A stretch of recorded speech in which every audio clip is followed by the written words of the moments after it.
Okay, so this is the 50th Pain Journal Club, and I welcome you all. I'm going to start now. So just let me make it full screen. So I hope you all can see my screen now. Just type yes in the chat box if you can. So guys, this is the 50th Mumbai Pain School Pain Journal Club. So today we're going to discuss the cooled RFA for hip pain. And pain medicine world over is having same issues. They are diverse, having variable standards, and have different learning requirements, different offerings, and money and time are the factors which prevent the physicians from learning pain. To overcome this, Mumbai Pain School is an initiative of Panesha Spine Wellness and Pain Relief Center. And we've using the online platform, Instagram, Facebook, Twitter, to deliver the content, which is mostly online with on-demand learning. We have both free as well as paid content. And we are conducting hands-on workshops as well. The last two were conducted in the last part of the previous year, and this one, the coming, will be conducted on March 25th to 27th. So we are fortunate to have expert faculty from all over the world, and it's said that the best teachers, they teach from the heart and not from the book. A journal club is nothing, it's just a club which is based on critical evaluation of recent academic literature defined by only one subject, which is very defined, and attendee participation is extremely important. We invite you all to just participate. Any comments, suggestions, questions are all welcome. Just type in the chat box if you want to be unmuted, and we can unmute you as well. Attending journal clubs, reading journals is tough to be regular, so we suggest that you make it a habit so that you can improve your practice. Even Harrison conducted his journal club twice a month for critical evaluation. Time and discipline is important, so I request the speaker to please finish on time.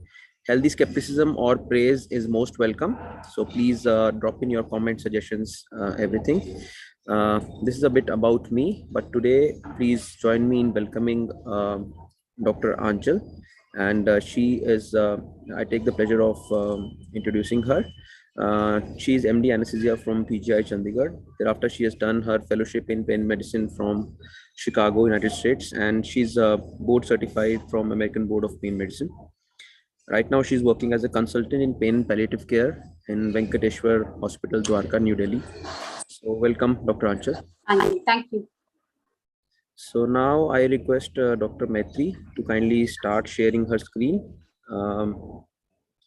Great. Thank you, Dr. Maitri, Dr. Kritika, for replying. Yeah. So those of you who are here for the first time, I'll share some links so that you can follow us on our WhatsApp group and just join those. Dr. Maitri, you can share your screen now. Yes, sir, doing it. Yes, please. So let me just quickly drop in the links. And meanwhile, Dr. Maitri, can you put up your CV slide so I can just start introducing you? Yeah. Is it visible?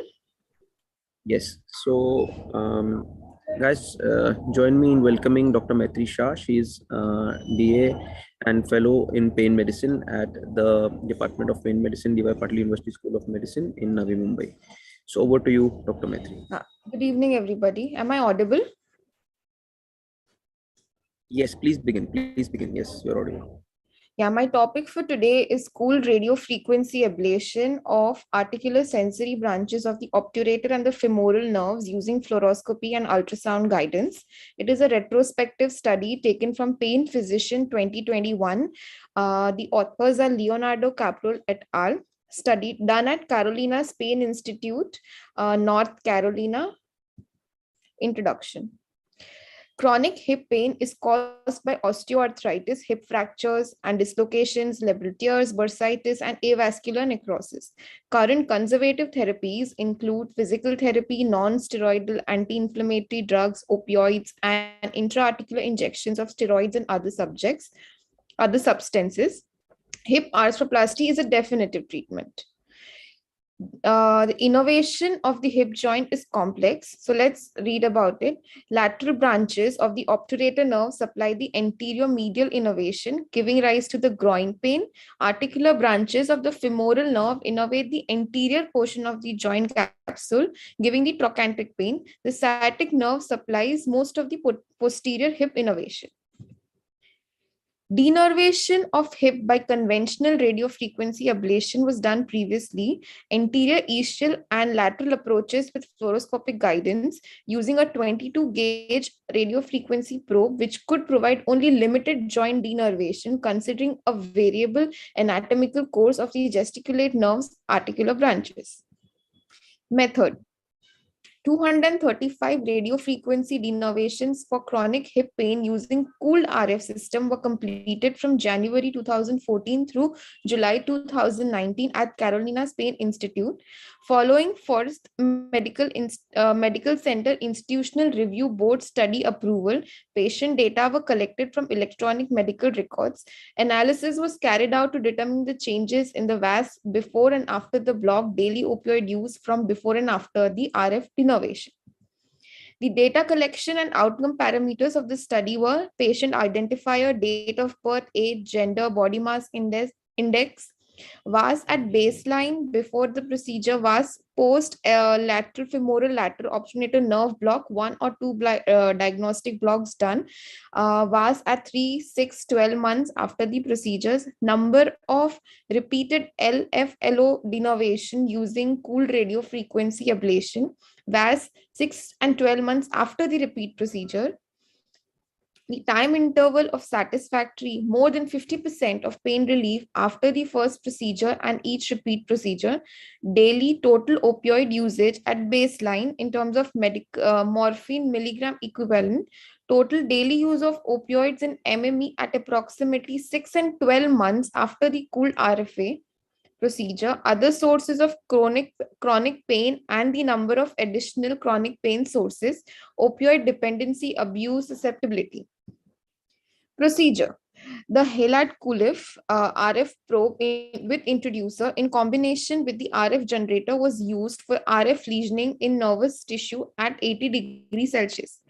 Using a 17 gauge trocar passed through the skin after infiltration with 2 cc of 0.5 lidocaine to the lateral aspect of the upper joint edge. Under fluoroscopy guidance, the bony landmark infura acetabuli was identified and the trocar was advanced medial to the femoral vein under ultrasound guidance, with the tip of the trocar directed to the bottom of the infura acetabuli to denervate the lateral articular femoral branches. A second trocar was advanced at the anterior ischial location just below the insula acetabuli by slightly changing the angle of the RF electrode from the ischial acetabuli towards the highest position at the anterior ischium or the denervation of the obturator articular branches.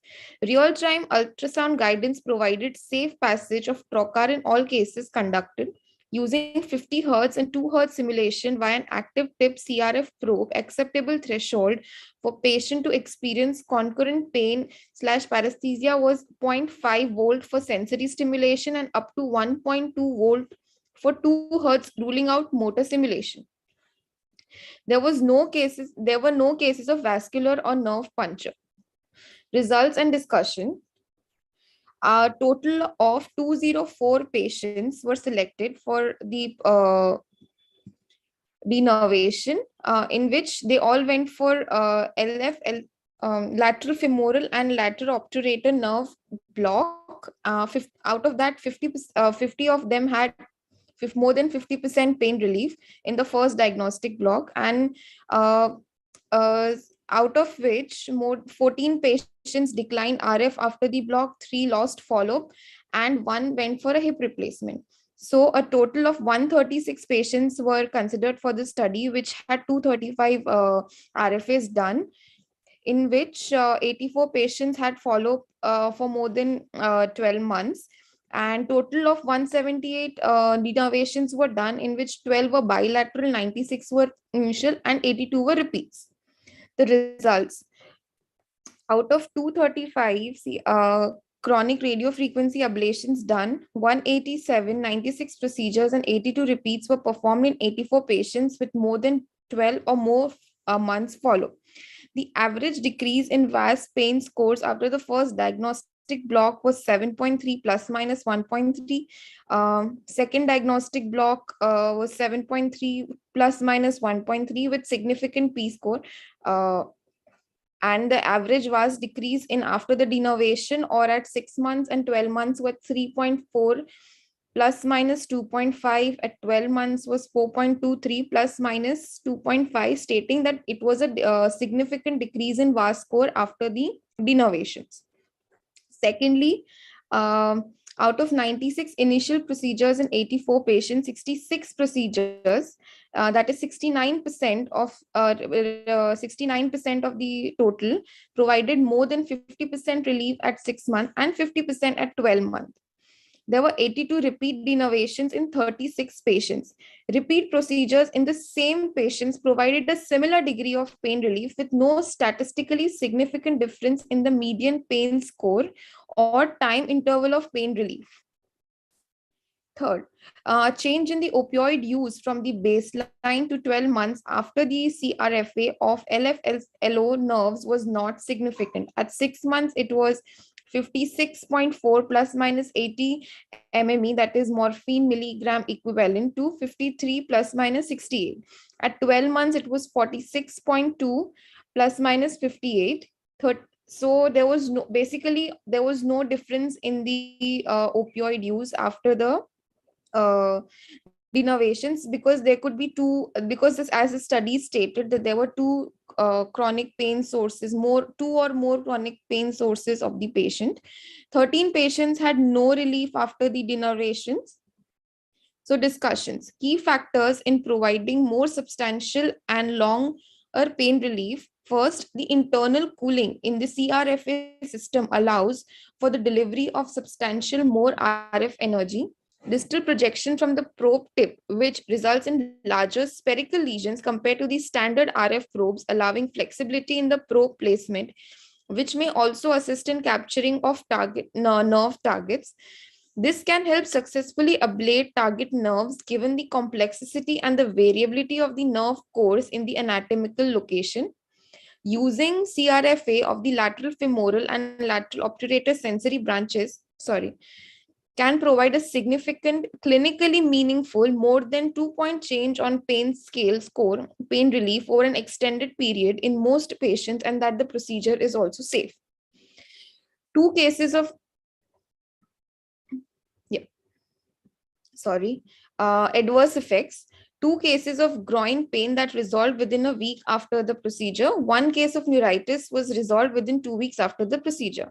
Conclusions. Lateral femoral and lateral obturator sensory nerve CRFA provided a significant, meaningfully long-term improvement in pain score with an impressive median of 12 months.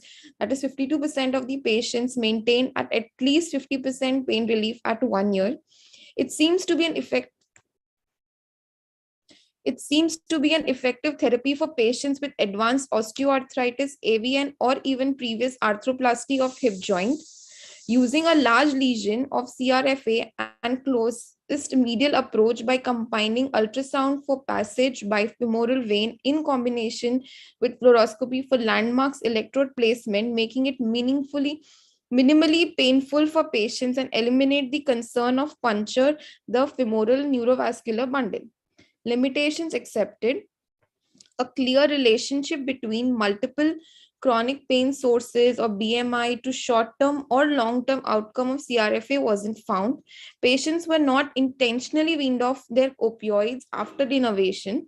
The patient population and average of 2 other chronic pain sources ranging from 0 to 7 in addition to their chronic hip pain, unable to show reduction in opioid requirement following CRFA of LFLO nerves, which was consistent with previous findings. CRFA was used for various causes of chronic hip pain in this large case series, including osteoarthritis, labral tears of acetabulum, post-traumatic arthritis, avascular necrosis, and persistent pain following total hip arthroplasty. But any difference in the outcome when it comes to the causes of chronic pain couldn't be determined. In this study, there were more patients with avascular necrosis who failed initial lateral femoral lateral obturator nerve block and never went for a CRFA, but the numbers were small and couldn't and just could be due to chance. Critical analysis. Reasons for repeated chronic radiofrequency ablation of hip joint weren't mentioned, hence making it difficult to know the criteria for repeat denervations. Reasons determining no pain relief were not discussed, and its management post-procedure wasn't discussed. Prolonged opioid use doesn't give the correct or the accurate pain relief post-procedure, suggesting the result could be biased or not properly evaluated solely on the basis of CRFA. No mention or discussion of pain relief in patients beyond 12 months who did not undergo repeat CRFA. Take-home message: improvements in the pain scores and longevity of pain relief from chronic hip pain using a simple anterior approach to radiofrequency denervation. Repeat CRFAs up to 9 times demonstrated consistency in pain relief and absolute safety of repeated denervation. Thank you. Great. Thank you, Dr. Maitri. So over to you, Dr. Aanchal, for the discussions and questions. Guys, please type in your questions if you want, or just let me know, I can unmute you. So I guess this is one of the few and actually latest study published recently about this pooled RFA for the chronic RF. And this study, though it's retrospective, but actually it gives us insight about, like, irrespective of the cause of the hip pain, like they have used variety of causes, we can still do the pooled RF. The only thing is they haven't mentioned like how they have done repeat denervations, but they haven't mentioned like how early on we can do the denervation. Like, is it like 4 months or 6 months? How long we need to wait before we do the repeat one? And this was the thing I found. But and definitely many of the prospective studies can answer these questions, which the limitation of the retrospective one. But this is a good study which gives insight about using pooled RF for the hip pain irrespective of the cause, and it can definitely help increase the functional ability. But this is also another thing which they could have used, like the quality of life or how much the functional improvement was there. I know that they couldn't decrease the opioid because there were the other causes of pain as well, like back pain or knee pain. But the functional improvement, if they could have mentioned, that could have given the insight how useful this procedure could be. But other than the VAS scoring, and I do have a question for you, Maitri. Yes,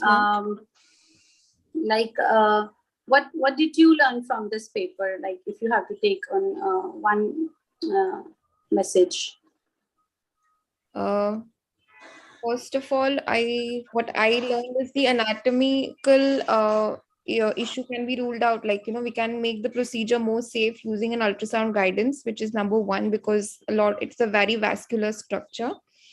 And secondly, even if it's providing at least a 50% of pain relief in most of the patient, it is a much better option, or it will definitely improve patients' life quality. I mean, it's not guaranteeing 100% pain relief or anything, but at least a 50%, which will, I'm sure they have not mentioned the functional life of a patient, but whatsoever it is going to improve. So it's definitely going to help in any kind of hip pain or kind of patients who come to us for a longer or a sustained pain relief, I could say.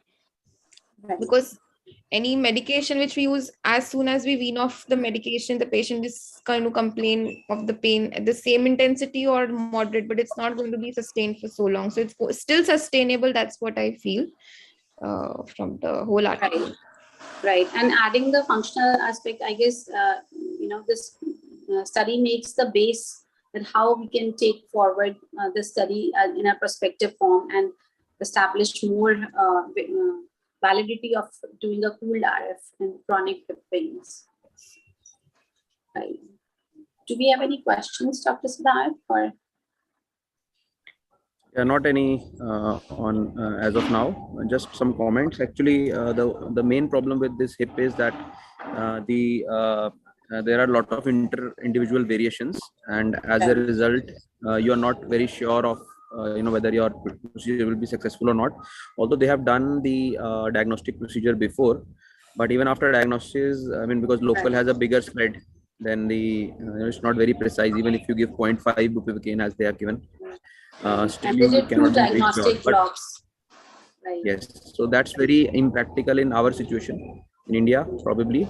So maybe one diagnostic procedure, or maybe that you can give the choice to the patient and do the RF. As I gain more experience and do more numbers, I'll update about omitting this diagnostic procedure also, because in lumbar facet I have omitted that from my practice now. Right. You have mentioned that. We have a comment from one of the speakers that they had a femoral artery puncture. I think yes, this, so if you are doing a 17 gauge needle and you do a puncture, it's going to be very difficult. So just go and check. There is only one image provided. I have covered in the talk which I have posted today. I'll just post the link again in the chat box. So they have mentioned about that ultrasound guidance till they pass the artery safely and hit the bone, then they just confirm it with the fluoro and do the procedure. And in fact, they have measured the distances also. So I think if there are no more questions, we can go ahead with the discussion. Thank you very much, Dr. Maitri, for the excellent presentation. Dr. Sarfraz has a question. So I'm going to unmute you, his raised hand. Hello, good evening, yes, everyone. You can hear, yes. Yeah. I'm Dr. Khan calling. I'm from Riyadh. I joined, actually was very eager to join your webinars from long time, but due to time constraints. Anyway, it was a nice presentation. Thanks for Maitri and coordinator for that. I just want to make one comment that when the hip radio frequency was started, we were going from the lateral approach. That is the reason we got the femoral artery puncture in spite of doing under ultrasound guidance.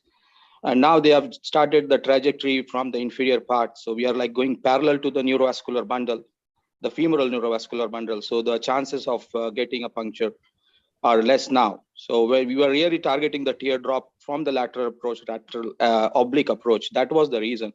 So nowadays, the new approach starting inferiorly is going to make things simple and easier. So yes. Thanks again.